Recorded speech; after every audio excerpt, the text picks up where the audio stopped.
Hörmətli xanım sədr, hörmətli millət vəkilləri, dünən Avropa Parlamentinin məlum o bədnam qətnaməsini oxuyandan sonra mən bir neçə axtarış sistemində korrupsiya, lobiçilik yazdım və axtarış sistemlərində dərhal korrupsiya və lobiçilik sözü Avropa Parlamenti sözü ilə birlikdə çıxdı. Yəni korrupsiyalaşmış və lobiçiliklə məşğul olan parlamentin qəbul etdiyi qətnamə təsəvvürü yaranır Azərbaycan ictimai rəyində bu qətnamə və ikinci nə çıxdı? Daha çox Qatargate termini çıxdı və bəlli oldu ki, 2022-ci ildə Belçika polisinin Avropa parlamentlərinə qarşı qaldırdığı cinayət işi hələ də sosial şəbəkələrdə ən çox axtarılan və Avropa parlamentinin adının cinayətlə, korrupsiya ilə hallandığı trendlər siyahısındadır. Ona görə də ilk növbədə nəzərə almaq lazımdır ki, bizə qarşı bu qətnaməni kim qəbul edibdir? Daha sonra nə çıxdı? Yeva Kalinin adı çıxdı, Avropa Parlamentinin vitse-prezidenti. Hansı ki, Qətərdən və digər Körfəz ölkələrindən, digər başqa ölkələrdən rüşvət almaqla onların lehinə Avropa Parlamentində lobiçilik edibdir. Yəni, Avropa Birliyinin sinonimi bizim mövqeyimiz olmadan belə axtarış sistemlərində lobiçilik və korrupsiya ilə ölçülür. Yəni, Avropa Parlamenti bərabərdir lobiçilik və korrupsiya. Məsələnin bu ümumi ictimai rəydəki rezonansı bundan ibarətdir. Amma eyni zamanda bu günlərdə başqa bir hadisə baş verdi. Birləşmiş Millətlər Təşkilatının Beynəlxalq Ədalət Məhkəməsinin keçmiş prokuroru Luis Ocampo'nun videosu yayıldı.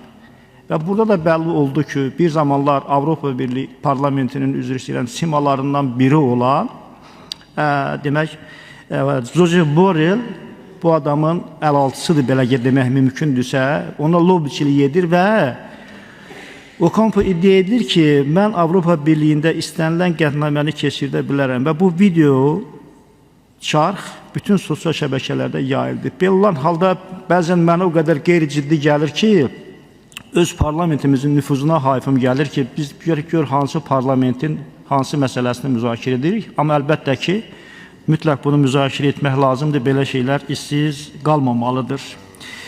Ayrı bir məsələlərdən ibarətdir ki, biz bu qəbul edəcəyimiz mövqeyimizi bildirəcəyimiz bəyanatda Azərbaycan Parlamenti adından mənə gəlir ki, 3 kontekstdə qiymətləndirməliyik. Birinci, hüquqi kontekstdə, ikincisi, demokratiya kontekstində, üçüncüsü isə demək siyasi kontekstdə. Yəni, Avropa Parlamenti parlamentariləri bu qətnaməni qəbul edənlərin hər biri Avropa Parlamentinin vətəndaşı olan və yaxud Avropa Parlamentinə üzv olan ölkələrin vətəndaşı olan parlamentarilərdir. O ölkələrin hər biri isə Azərbaycanın ərazi bütövlüyünü tanıyır. Belə olanda Azərbaycana qarşı ərazi iddiası kimi Avropa Parlamentinin mövqeyi qiymətləndirilməlidir və onların rəsmi kanallarla ölkələrinə məktublar göndərilməlidir ki, siz bizim ərazi bütövlüyümüzü tanıdığınız halda nəyə görə sizin parlamentariləriniz Azərbaycanın ərazi bütövlüyünə qarşı, suveren hüquqlarına qarşı iddia etmiş olurlar. Bu da məsələnin başqa bir tərəfi. İkinci məsələ, demokratiya və ədalət kontekstində. Burada da Avropa Parlamentinin qətnaməsində bu məsələlərin heç biri nəzərə alınmır. Çünki nə Avropa dəyərlərində, nə də demokratik dəyərlərə, əgər Avropada hələ də demokratik dəyərlər qalıbsa, bu mövqe ona da uyğun gəlmir və üçüncüsü, qətnamənin qəbul edildiyi tarix və siyasi baxımdan bunu qiymətləndirməliyik. Nəyə görə 30 avqust, üzr istəyirəm 30 aprel 2026-cı ildə bu qətnamə qəbul edilir. Hamı bilir ki, regionda çox mühüm hadisələr baş verir. Hamı bilir ki, iki böyük imperiya Ermənistanı yenidən forpost eləmək uğrunda mübarizə aparır. Ancaq hamı da onu da bilir ki, bu imperiyalar arasında nəhayət öz mövqeyini gücləndirən və Cənubi Qafqazda real, demokratik, hüquqi münasibətlər yaratmağa qabil olan güclü bir Azərbaycan var və bu Azərbaycanda sülh yaradır. Əslində, siyasi baxımdan da Avropa Parlamentinin bu mövqeyi sülhə qarşı olan mövqedir ki, mən düşünürəm ki, bu da öz əksini tapmalıdır. Diqqətinizə görə sağ olun.